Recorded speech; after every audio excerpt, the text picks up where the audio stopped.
What if I told you that just 14 wolves changed an entire ecosystem and even altered the path of rivers? It sounds impossible, but in America's Yellowstone National Park, that's exactly what happened. This is one of the greatest ecological comeback stories ever recorded. In 1995, something happened in America's Yellowstone National Park that most people believed was too small to make any real difference. Wildlife experts released just 14 gray wolves into a park that had been without them for nearly 70 years. 14 animals. That's it. No one standing there could have imagined that these few predators would trigger one of the most extraordinary environmental transformations ever witnessed. Over the following years, forests would return, rivers would stabilize, birds would multiply, beavers would build new homes, fish populations would improve, and even the shape of the land itself would begin to change. It became one of the greatest examples of what scientists call a trophic cascade, proving that a single species can influence an entire ecosystem in ways nobody expected. To understand why this happened, we have to travel back to the early 20th century. During that time, wolves were viewed as dangerous killers. Ranchers feared them, hunters hated them, and government officials believed they were harmful to both livestock and game animals.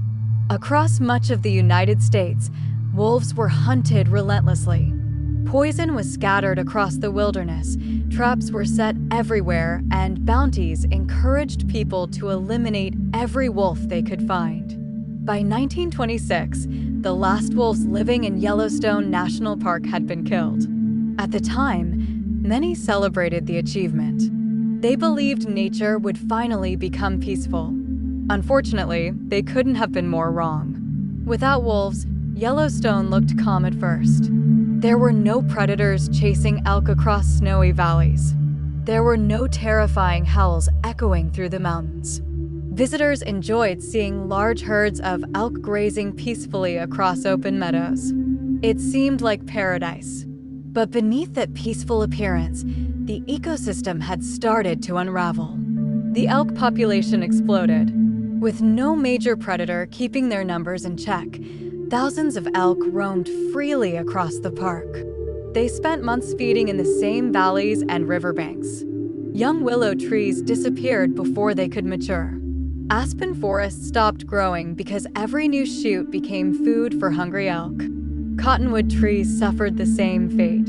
Slowly, the vegetation that had once supported hundreds of different species began to vanish. This created a domino effect. Songbirds that nested in shrubs lost their homes. Beavers, which depended on willow trees to build dams, gradually disappeared. Without beaver dams, ponds dried up and wetlands shrank. Amphibians lost breeding grounds. Fish populations declined because streams became warmer and shallower. The landscape that once supported incredible biodiversity became increasingly empty. Even the rivers started to change. Without trees and shrubs holding soil together, riverbanks became unstable. Heavy rains caused erosion, washing away valuable soil. Streams widened, became shallower, and shifted unpredictably across the landscape. Although nobody realized it yet, removing one predator had begun reshaping Yellowstone itself.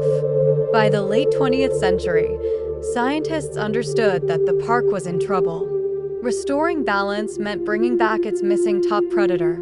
It was a controversial decision. Many ranchers outside the park feared wolves would attack cattle. Some hunters worried elk numbers would fall. Political debates lasted for years. Despite the opposition, wildlife experts believed nature deserved another chance. Finally, in January 1995, 14 gray wolves captured in Canada were carefully transported into Yellowstone National Park. They were released into specially prepared enclosures before being allowed to roam freely across the wilderness. Cameras captured the incredible moment as the wolves stepped into a landscape their ancestors had once ruled. At first, nothing dramatic seemed to happen. The wolves explored their territory, formed packs, and hunted cautiously. But over time, Their presence began changing the behavior of every prey animal around them. This is where one of nature's most powerful secrets appeared. The wolves didn't simply reduce the number of elk. More importantly, they changed where elk felt safe. Areas near rivers, valleys, and forests became dangerous because wolves could easily ambush prey there. Instead of grazing endlessly in the same places, elk started moving constantly. They spent less time feeding near riverbanks and more time staying alert. This simple behavioral change gave nature an opportunity it hadn't experienced in decades. Young willow trees finally survived. Aspen saplings grew taller than hungry elk could reach. Cottonwood forests slowly recovered. Green vegetation spread across areas that had looked barren for generations. As the forests returned, birds returned too. Songbirds nested in growing shrubs. Bald eagles found more nesting sites. Hawks hunted among the expanding woodlands. Insects flourished around healthier plants, creating food for countless other animals. Every season brought new life back into Yellowstone. Perhaps the most dramatic comeback belonged to the beavers. For decades, they had struggled without enough willow trees. Now, with fresh wood available, beavers returned and began constructing dams once again. Their engineering skills transformed streams into ponds and wetlands. These wetlands became nurseries for fish, frogs, ducks, otters, and countless aquatic insects. One species had unintentionally created homes for dozens of others. The wolves also affected scavengers. Every successful hunt left behind food for ravens, bald eagles, foxes, coyotes, bears, and even tiny insects.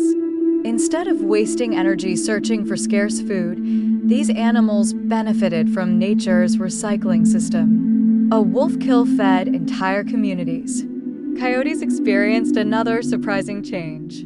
Before wolves returned, coyotes had become extremely abundant. They preyed heavily on rabbits and rodents. Once wolves reclaimed the park, coyote numbers declined because wolves competed with them. As a result, rabbit populations increased. More rabbits meant more food for foxes, hawks, owls, and eagles. Another unexpected chain reaction unfolded. Grizzly bears also benefited. Healthier vegetation produced more berries during summer. Bears enjoyed both the fruit and the carcasses left by wolves. Better nutrition helped bear populations thrive, especially mothers raising cubs. Scientists continued monitoring Yellowstone year after year, documenting remarkable changes. One of the most astonishing discoveries involved the rivers themselves. Thanks to recovering vegetation and new beaver dams, riverbanks became stronger. Tree roots stabilized soil, reducing erosion. Streams became narrower and deeper. Water flowed more consistently throughout the year.